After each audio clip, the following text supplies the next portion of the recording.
frente a una posibilidad o a un riesgo, un peligro como ese que Estados Unidos emite de manera unilateral la doctrina Monroe. Eso es en diciembre de 1823. Ahora van a ser 200 años de la enunciación de esa doctrina Monroe, en que el gobierno de Estados Unidos, dirigido por el presidente James Monroe, unilateralmente declara que los territorios americanos están cerrados a la dominación y a la conquista europea. Que no se van a meter con las posesiones que aún existen. Recordemos que en aquel momento había posesiones europeas en las islas del Caribe y algunas costas firmes de América, sobre todo británicas, ¿no? Lo que hoy es Belice, la Honduras británica, fue una posesión británica hasta 1983. ¿Cómo estás, Carlos? Bienvenido. Gracias por estar con nosotros a esta hora de la mañana. Mucho gusto, Guillermo. Muy buenos días. Muy buenos días, muy bien. Estuve recientemente por el fin de semana por el interior, específicamente en la provincia de Coclé y muy particularmente en la parte alta de la provincia de Coclé, en el Valle de Antón. Me trasladé desde el valle hasta Peronomé y de vuelta desde el valle hasta Coronado, pero por la carretera de la Laguna. Por ahí puse algunas fotos porque los paisajes son verdaderamente hermosos. Son espectaculares. Y después de Peronomé, por supuesto, hay que bajarla hasta la carretera interamericana, pero subí de vuelta por Natá hasta las Huacas de Quije. Son bellos esos panoramas de la serranía de Venezuela. ¿Sabes, Guillermo? Cuando andaba por allí pensaba en eso, precisamente esos panoramas de esa cordillera son verdaderamente hermosos. Esas vistas de esas ondulaciones, esos cerros altos, valles, esa selva, que todavía hay mucha selva, a pesar de que se está haciendo todo lo posible en este país por acabarlo y por convertirlo en un desierto, ¿no? Pero a pesar de eso, todavía hay mucha selva, todavía hay muchas vistas del bosque tropical que caracteriza esas zonas del país. Pensando yo en lo bello que es, lo hermoso que son esos panoramas, pero como la acción del hombre o del ser humano, para hablar con mayor propiedad, atenta contra la integridad del ambiente. Aún a estas alturas, Guillermo, aún a estas alturas de la película, para decirlo de alguna manera, cuando sabemos la necesidad, la importancia del cuidado ambiental, la importancia de proteger los bosques, la importancia de cuidar las fuentes de agua, los ríos. Tenemos conocimiento de esto. E inclusive continúa. Mira, la acumulación de basura al borde de las carreteras, no solamente la carretera interamericana, que eso es impresentable. Increíble. Pero las carreteras internas también, en la acumulación de basura. Eso por una parte. Por otra parte, lo que hay que remarcar, Guillermo, es el estado deplorable de las vías de comunicación. Mira, esa carretera al Valle de Antón, que es un lugar turístico por excelencia de Panamá, además de un sitio de descanso de muchas familias capitalinas, y además de eso, un lugar donde vive permanentemente una población importante. Yo diría que eso es lo principal es la población que vive allí permanentemente.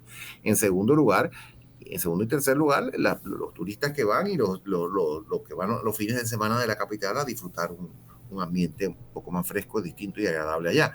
La carretera tampoco vamos a exagerar, pero muy deteriorada, ¿ves? Entonces, ¿por qué se deja? Porque en este país esto ya es una práctica, diría yo, de décadas. No sé cómo sería antes en 1920, no sé cómo sería porque no estaba por acá, pero ya de décadas, desde que yo tengo uso de razón, aquí se permite que se pierdan las obras públicas. Pero entonces comenzar para reparar o hacerlas nuevas prácticamente, ¿no? Yo me pregunto por qué no habrá mantenimiento en este país, sobre todo en algo como obras públicas. Y una vez más, tú siendo ingeniero, Guillermo, tienes estos conceptos mucho más presentes que yo. No hay el mantenimiento a la carpeta, a la al pavimento, no hay mantenimiento de ese tipo, pero ni siquiera hay mantenimiento a los lados. Se sabe que uno de los factores que más deterioran o que más contribuyen al deterioro es la acumulación de agua y esos herbazales que hay a los lados de la carretera. ¿Por qué no se puede mantener esas orillas de la carretera, esos hombros de la carretera en buen estado para impedir que la acción del agua y otros elementos de la naturaleza sigan socavando las carreteras y los caminos pavimentados, ¿ves? Entonces, son estas cosas que uno se pregunta cuando uno hace estos recorridos, que siempre son, como te digo, muy agradables, porque la verdad es que uno disfruta, uno se despeja, yo disfruto mucho con la contemplación de la naturaleza, pero también reflexiono sobre todas estas cosas, Guillermo. Los seres humanos, y en este país particularmente, atentamos contra el ambiente, atentamos contra de todos estos valores positivos que tenemos de una forma verdaderamente irracional. Yo estoy de acuerdo contigo, Carlos. Sabes que yo me tomé el trabajo de averiguar qué pasaba en Coclé, porque Coclé tiene una característica que no tiene el resto del país, y es que es como una provincia de tránsito. La otra cosa es que, por ejemplo, mucha gente que vivía en Cerro Azul o que le gusta ir a tierras más o menos templadas y no puede ir constantemente a Chiriquí, pues Coclé se presta para eso. Y además tienes la playa a unos cuantos kilómetros. Así que es una provincia interesante, sobre todo para el turismo interno. Y me dio por averiguar por qué el estado tan deplorable de las carreteras. Y mi sorpresa es que, por ejemplo, hay varios proyectos carreteros en el área, pero metidos, que sabrá Dios para qué y para quién. Y uno se pregunta, bueno, pero es que la carretera panamericana no solamente está destruida, sino sucia. Entonces lo que me contaban era de que el problema era que como el gobierno no tiene dinero hace mucho tiempo, Carlos, le ha costado comprar asfalto, conseguir las piezas para los equipos, porque los equipos que tienen en las provincias para reparar carreteras son recontra obsoletos. O sea, aquí no sabemos muchas verdades, pero todo lo que está fuera de la área urbana de Panamá está abandonado, Carlos. Entonces han hecho un trabajo dentro de el valle, pero para llegar allá, pues ya tú me acabas de decir, ¿no? cómo está la situación. O sea, no se hacen cosas integrales, y no solamente hablo por el MOP, sino también hablo por casi todos los ministerios del país. No se hacen trabajo integral, y por eso es que tú ves que se daña un tramo o se daña un hospital y después entonces inauguran al lado otra cosa. Entonces, ¿qué pasó con la inversión que se hizo anteriormente? O sea, aquí no se piensa en el dinero del pueblo, sino se piensa en qué puedo hacer yo para que me lo deban a mí, que es lo más bajo del pensamiento de kiosco de nuestros políticos panameños. Sí, definitivamente. Guillermo, estoy de acuerdo con el planteamiento que acabas de hacer. Es que parece que esa fuera la estrategia, dejar que las obras se pierdan, para entonces tener que hacerlas de cero, casi que de cero, o totalmente de cero, para entonces cobrar. ¿Ves? Otra contratación que genera otra serie de gastos o digamos que de inversiones, para ponerlo en términos contables correctos, y a su vez ganancias para los contratistas, ganancias, digamos que transparentes y no transparentes, porque sabemos también esa práctica nefasta de los sobrecostos, como influye en aumentar el costo de una obra y al mismo tiempo enriquecer a contratistas y a funcionarios que tienen a su cargo esa contratación, ¿no? Entonces, una práctica nefasta. Se dice mucho que las obras públicas contribuyen directamente a la corrupción, y lo vemos no solamente en Panamá, lo vemos en muchas partes. El escándalo de Odebrecht en América Latina, bueno, no solo en América Latina, porque también participaban en otros países fuera de América Latina, pero sobre todo aquí en esta parte del mundo, en esta zona, en esta región. Ese escándalo contribuyó mucho a que el público entendiera cuál es la dinámica, una dinámica perversa y nefasta. ¿Ves? Y Panamá no escapa de esa dinámica, es algo que sabemos. Entonces, yo reflexiono sobre todos esos puntos, todos esos detalles. También reflexiono, Guillermo, sobre el sistema de gobierno. Aquí tenemos en Panamá, pues hay una configuración gubernamental o una configuración política ostensiblemente democrática. Tenemos funcionarios elegidos que deben recibir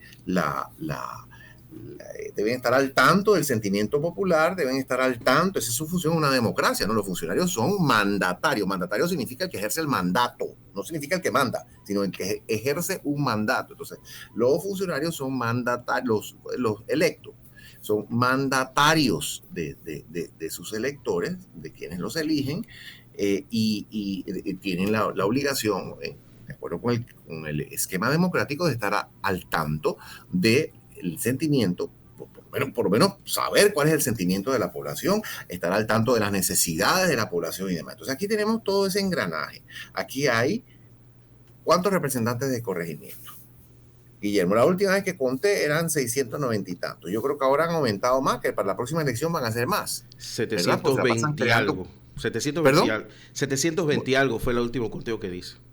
Bueno, exacto. Para la elección pasada eran 690, lo que fuera, y entonces han aumentado, ¿verdad? Entonces, esos son representantes, ¿cierto? Entonces, sí, como representantes, yo estoy en total desacuerdo con esa figura, porque ese es el foco, ahí radica el origen, la génesis de la corrupción y del clientelismo en Panamá, allí a ese nivel. Pero en fin, esa es otra discusión, Guillermo. Entonces, son elegidos, ¿verdad? Entonces, son representantes. Ellos deberían estar al tanto de las necesidades de la población, en conexión, en sintonía con las necesidades y los deseos y el sentir de la población. Hay diputados, 71 diputados. Esos también son representantes en el sentido amplio de la palabra, en el sentido de que representan a la población. Entonces, y son representantes u operan en la rama legislativa. Lo mismo que los representantes se supone que deberían operar en la rama legislativa, pero a nivel del municipio, ¿verdad? En los municipios.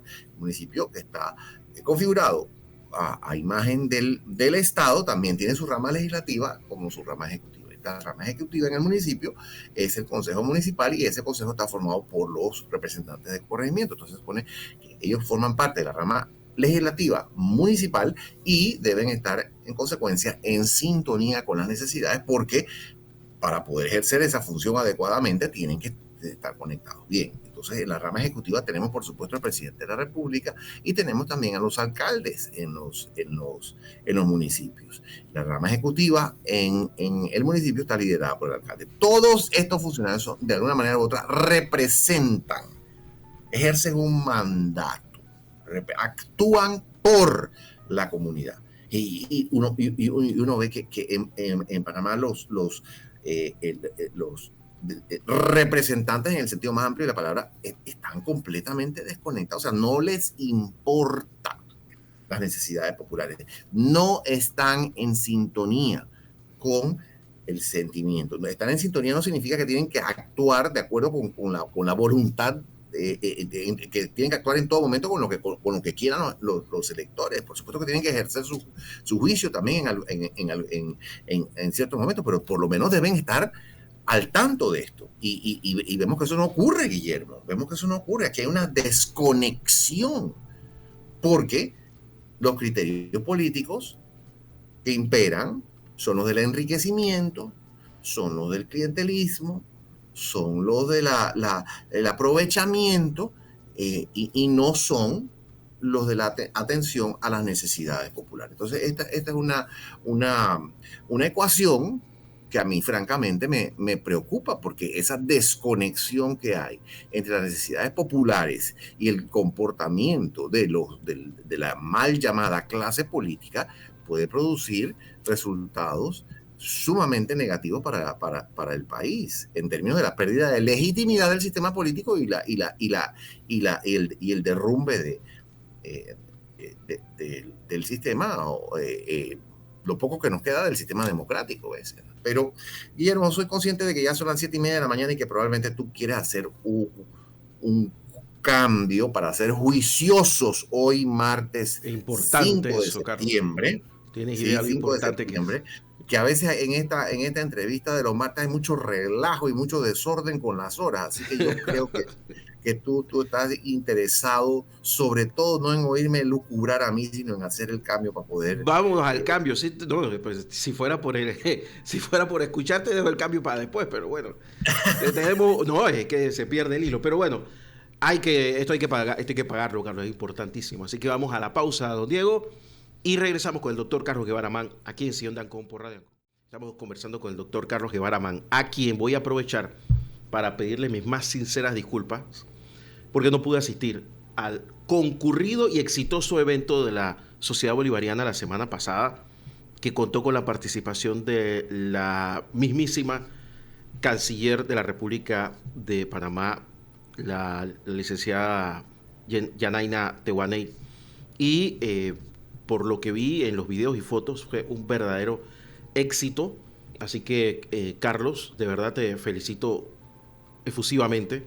Y yo estuve literalmente atrapado en arreglando un problema bancario que era sí o sí, tenía que resolverlo ese día. Y cuando salí ya era muy tarde, era a las 3:30 y no, no es bueno llegar así tan tarde a esos eventos. Así que de verdad que te pido disculpas. Tú sabes mejor que yo sí tenía muchas ganas de estar y tenía todo preparado para estar, pero no se pudo. Bueno, yo comprendo eso perfectamente, Guillermo, y te agradezco como siempre, primero que todo, el interés y tu vocación, una vocación bolivariana entendida con un compromiso con el sistema republicano y democrático de gobierno, con una unión entre los pueblos de América basada en preceptos de justicia, de legalidad, de propensión al bien común. Esos son los principios bolivarianos. Y yo te agradezco ese compromiso que siempre has manifestado y expresado con esos valores. Además, que te agradezco profundamente el apoyo que nos da Radio Ancón en la labor de difusión educativa, que es una dimensión sumamente importante del accionar. Yo diría que quizá la más importante en el accionar de la Sociedad Bolivariana de Panamá. Yo me tengo que sentar con ustedes porque tenemos que encontrar una forma de que estos eventos los podamos grabar, porque yo sé dónde los podemos pasar acá, pero necesitamos, tú sabes, afinar eso, ¿no? De manera de que acá los podamos retransmitir. Y si bien es cierto, no todas las actividades de la Sociedad Bolivariana son abiertas, sí es bueno compartirlas. Yo te cuento mi experiencia en la Cumbre de las Américas. Yo tuve la oportunidad de estar unos minutos, bueno, un rato largo, adentro de la deliberación de los presidentes. Y mi primer pensamiento, que por cierto creo que mañana es miércoles, el jueves, es el aniversario de la Carta de Jamaica. Correcto, muy correcto. Lo primero que recordé fue la Carta de Jamaica, viendo a todos los presidentes ese día sentados juntos. Solo faltaba, de los 23, solo faltaba Bachelet, que tenía un problema gigantesco en Chile, y la única. O sea, de hecho, ha sido la última Cumbre de las Américas exitosa. Ya las demás han sido un desastre. Ha ido la mitad, no sale nada. Bueno, que es más o menos el problema que tenía Bolívar, ¿no? Que todo se armaba bien y de repente los intereses latinoamericanos desmoronaban todo. Pero hay que tener el ideario, porque si no, esto va a terminar como África o como algún sector de Asia, en los cuales pues están constantemente matándose, Carlos. Es que eso no lo entendemos, que la única forma de evitarlo es estar unidos. La unidad para procurar fines benéficos a todos, que era el espíritu del Congreso de Panamá de 1826.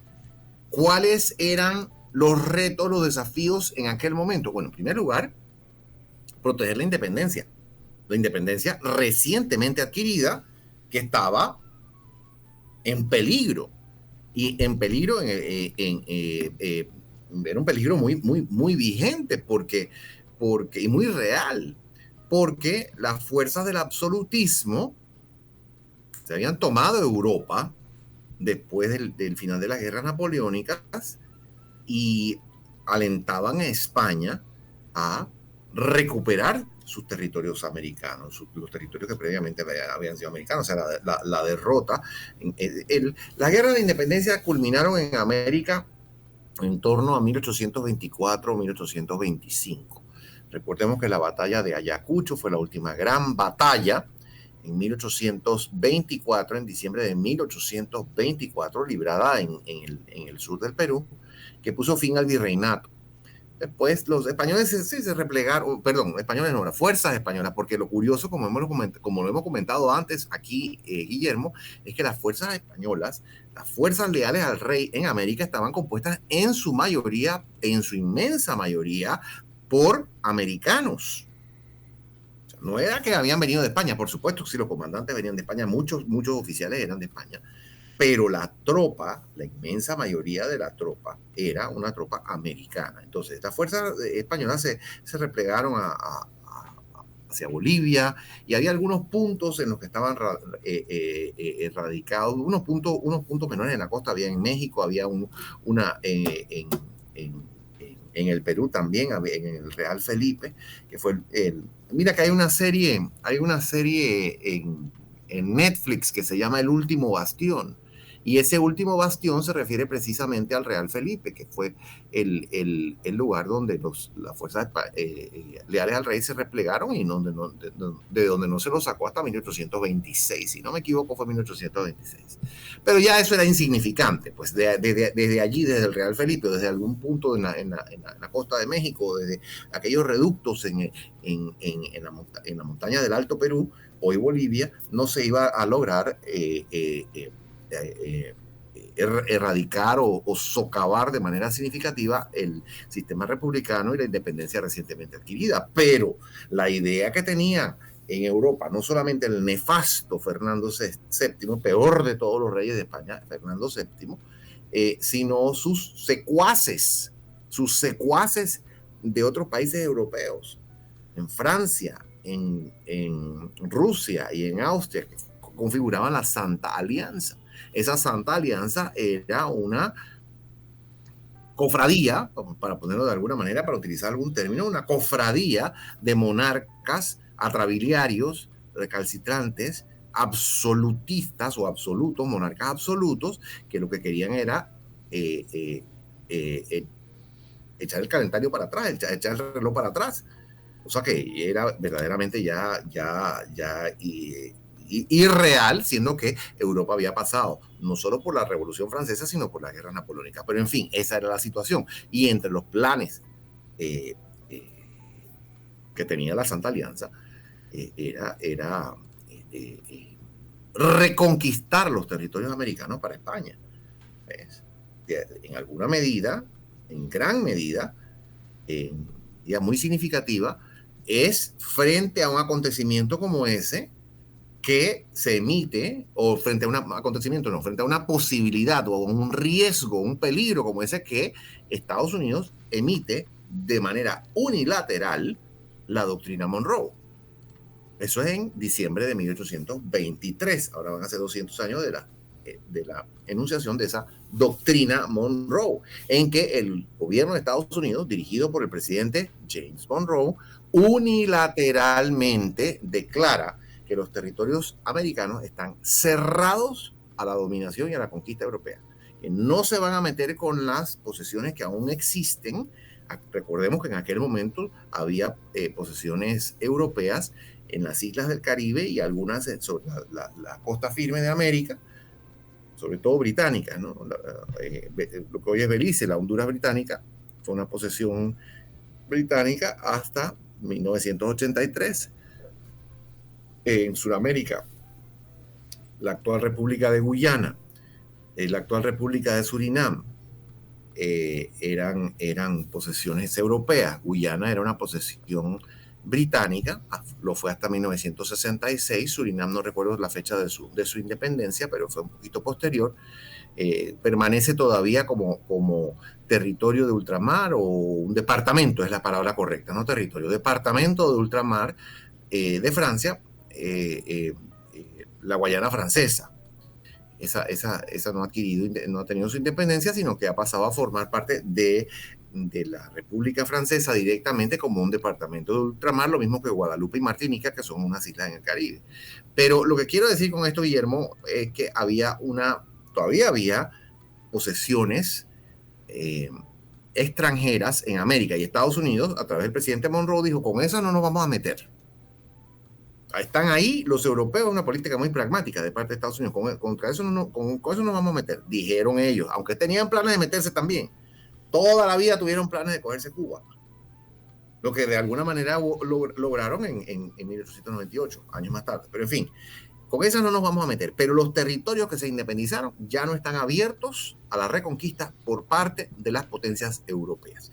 Una declaración unilateral, pero y esa es una de las aristas de la doctrina Monroe, que es lo que por supuesto más incomoda a los americanos meridionales, a los americanos del sur, esa unilateralidad de Estados Unidos ya se manifiesta en ese momento, y continúa siendo característica de la política exterior de Estados Unidos, esa unilateralidad. Pero lo que quiero destacar de la doctrina Monroe en esta ocasión, ahora que la mencionamos, es que se opone a los designios de reconquista de la Santa Alianza, de acuerpar la Santa Alianza, de acuerpar a Fernando VII para conseguir los territorios americanos. Entonces, frente a eso, frente a ese peligro, Estados Unidos responde con una declaración unilateral, la doctrina Monroe. ¿Cómo responde América? América Hispana. América Hispana responde a propuesta de Bolívar con un proyecto multilateral. Y el proyecto multilateral de muchas partes o de varias partes, de muchos lados, eso es lo que significa multilateral, de varios lados, ¿verdad? Ese proyecto multilateral se protagoniza en Panamá en 1826. Y como resultado del Congreso de Panamá de 1826 se produce el Tratado de Liga, Unión y Confederación Perpetua. Y entre otros objetivos, ese tratado tiene como propósito proteger la independencia frente a amenazas que puedan provenir del extranjero. Y tiene una de las cláusulas, o uno de sus principales componentes es, por supuesto, la cláusula de ayuda automática, que se repitió y se ha repetido en muchos otros instrumentos jurídicos internacionales a partir de ese momento. El ataque contra uno de los países constituye un ataque contra todos. Esto se repitió en la Liga, en el pacto de la Liga de las Naciones en 1920. Esto se repitió en el pacto de Río, que es un pacto defensivo del hemisferio occidental. Esto se repitió en el pacto de la OTAN. Esta idea de que un ataque en contra de uno constituye un ataque en contra de todos, y entonces todos deben recurrir, todos los miembros de ese mecanismo recurren a defender al Estado que ha sido agredido por una fuerza externa, por una fuerza extranjera. Entonces, en el caso de que haya controversias internas dentro del bloque, dentro del proyecto, dentro del tratado, que haya controversias entre estados, hay un mecanismo de mediación para evitar que vayan a la guerra, porque la guerra era como se solucionaban los problemas en ese momento. Si había diferencias, lo que se buscaba era zanjarlos de acuerdo con la guerra. Entonces, es muy interesante ese aspecto, Guillermo, cómo en Panamá surge esa propuesta, que es una propuesta en aquel momento era absolutamente relevante y absolutamente, digámoslo, urgente para proteger la viabilidad y la independencia de las nuevas repúblicas. Todo eso forma parte del legado bolivariano. Y por supuesto que tiene manifestaciones y desprendimientos y expresiones muy interesantes, porque los países pueden colaborar no solamente para fines defensivos, sino para fines de diverso tipo. Fíjate tú, ¿qué problemas enfrentamos en estos momentos, Guillermo? Problemas graves, urgentes, delicados que enfrentamos en estos momentos. Uno que para mí es de los principales, Guillermo, es el calentamiento global. El calentamiento global está causando estragos. Aquí en este país nos quejamos repetidamente del calor y el calor y el calor, pero no es solamente una incomodidad, ya hemos visto el impacto de ese calentamiento en la producción de agua, que ha mermado. No hay agua para que la gente tome, no hay agua para las actividades agrícolas, no hay agua para el que pasen los barcos por el canal. Y ese problema, esos impactos del calentamiento global que tiene Panamá los tienen los otros países también. Y como bien lo señala el término, es un impacto global, o sea, abarca todo el globo, abarca todo el mundo. Entonces, lo lógico es que los países se unan para enfrentar ese peligro, ese desafío, que no es una guerra o no es una amenaza de conquista por parte de una potencia extranjera, pero sí es un asunto que gravemente afecta a todos los pueblos, a todos los pueblos del mundo y definitivamente a todos los pueblos de la región. Y hay muchos en esta zona del mundo que están en peligro de perder porciones de su territorio al aumento de los niveles del mar. El vaticinio para Panamá, Guillermo, que yo sé que tú estás al tanto de eso, es que el archipiélago de San Blas va a desaparecer. Y ya hay un proyecto para trasladar a los moradores de las islas a tierra firme, porque van a quedar algunas islas que son sumamente son muy pequeñas y que no tienen ninguna elevación. Esas islas van a quedar sumergidas bajo el mar. En países caribeños, en otros países caribeños, también existe ese peligro. En zonas costeras existe el peligro. Bueno, lo hemos visto este fin de semana con el aguaje que hubo el fin de semana. Sí. Las afectaciones tan contundentes, que esto es algo, yo no sé tú, Guillermo, pero yo no me acuerdo de que ocurrieran cosas así cuando yo era un chiquillo. Pero lo que pasa es que tú nada más que tienes que hablar con alguien del área y te va a señalar hacia el mar y te va a decir, mira, tú ves eso que está ahí abajo, son unas bachas. Durante años y años, esas bachas, Carlos, han estado sustrayendo arena que se vende después por acá, y que para construir y cosas. Pero esas bachas tienen años de estar sustrayendo fondo marino cerca a las costas. Entonces, claro, cuando las olas vienen con semejante fuerza, no encuentran fondo marino para agarrarse, llevan para adentro. No es ningún cambio, sí es un cambio climático, pero provocado por nosotros mismos. Entonces, a mí me gustaría ver a todas las personas que están tan interesadas en el tema medioambiental que le pongan atención a eso que tiene no 1, ni 2, ni 3 décadas, sino varias. Y que, bueno, mira, no sé si lo viste, las personas que están ahí en los linderos de Coclé y Panamá Oeste, todos lo decían, es apenas la segunda vez que les pasa en la vida lo que sucedió este fin de semana. Entonces, claro, el impacto que hemos hecho ya está dando consecuencias, no un cambio climático global increíble lo que está pasando ahí. Ahí nosotros hemos impactado eso con el contubernio de autoridades de gobierno sucesivos, yo no sé qué está pasando allá de organizaciones que supuestamente son ecológicas y de academias, universidades que solo sirven para graduar y cobrar, pero para hacer acción, nada. Y eso está pasando. Hay que ver cómo quedó el litoral este fin de semana, Carlos. Hay miles de dólares en pérdidas, pero eso no es noticia. Yo diría que mucho más de miles. Yo diría que mucho más.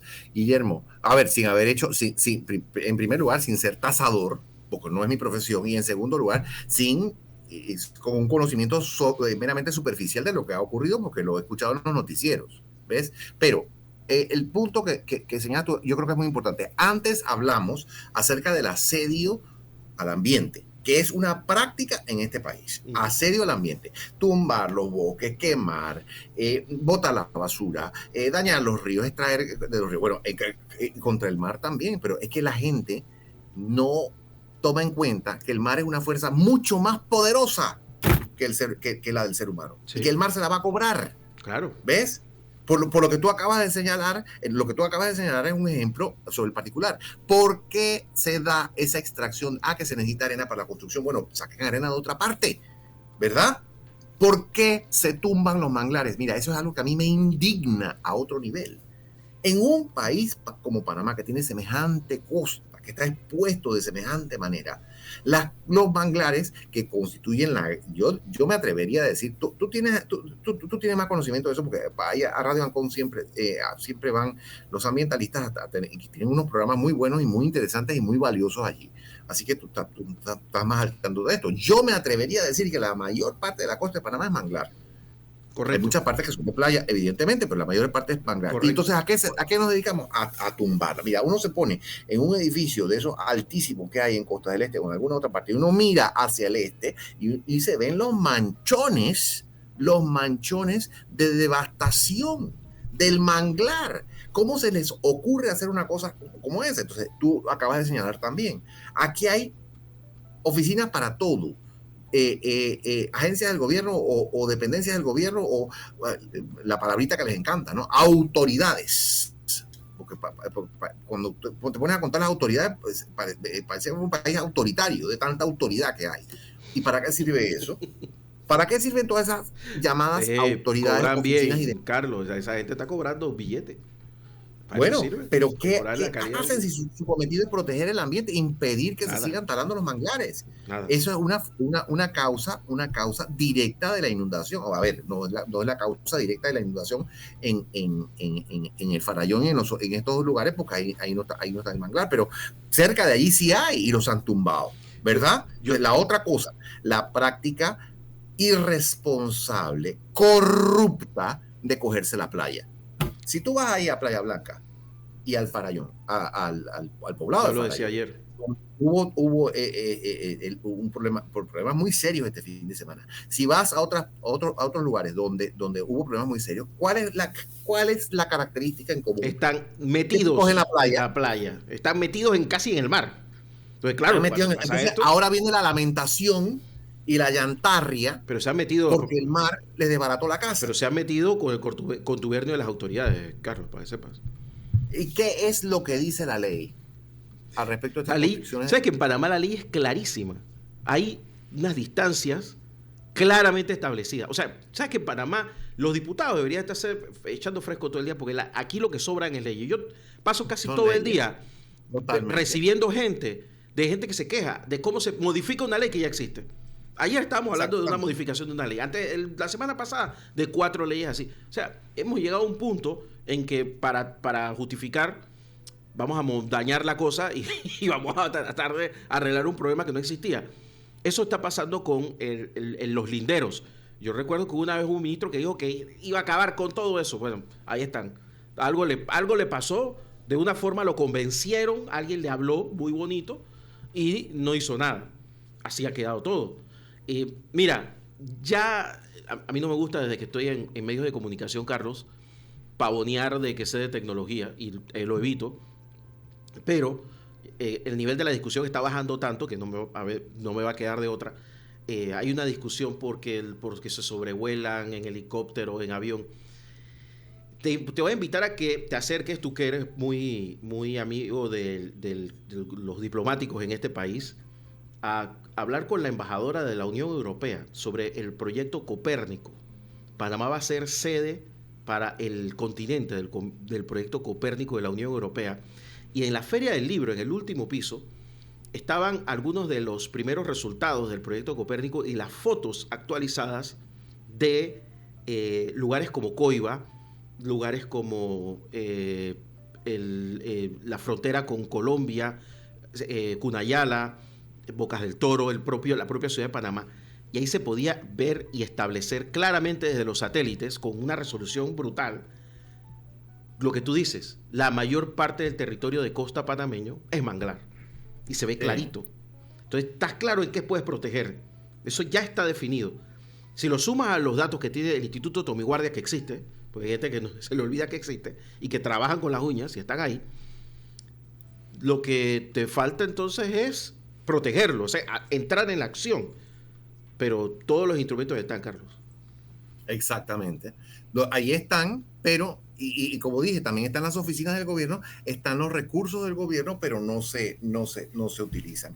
Guillermo, se nos acabó el tiempo. Yo sí quisiera recordar lo que tú has mencionado muy atinadamente. Mañana 6 de septiembre, aniversario de la Carta de Jamaica, aquel instrumento de política y de visión a futuro del libertador Simón Bolívar, que lo escribió precisamente en Jamaica en 1815, donde pondera de una forma muy valiosa, interesante y positiva al Istmo de Panamá, pero reconoce al mismo tiempo que falta el poder intrínseco en este país, en este territorio, para llevar a cabo ese potencial. Ese es un problema que tenemos todavía hoy, que lo vislumbró Bolívar hace más de 200 años. Entonces mañana se conmemora el aniversario de la Carta de Jamaica, eso en primera instancia. Y en segunda instancia, Guillermo, quisiera mencionar que la semana entrante tendrá lugar en Panamá el Congreso Centroamericano de Ciencias Políticas. Es ya la 10ª versión, que tiene un programa muy interesante, una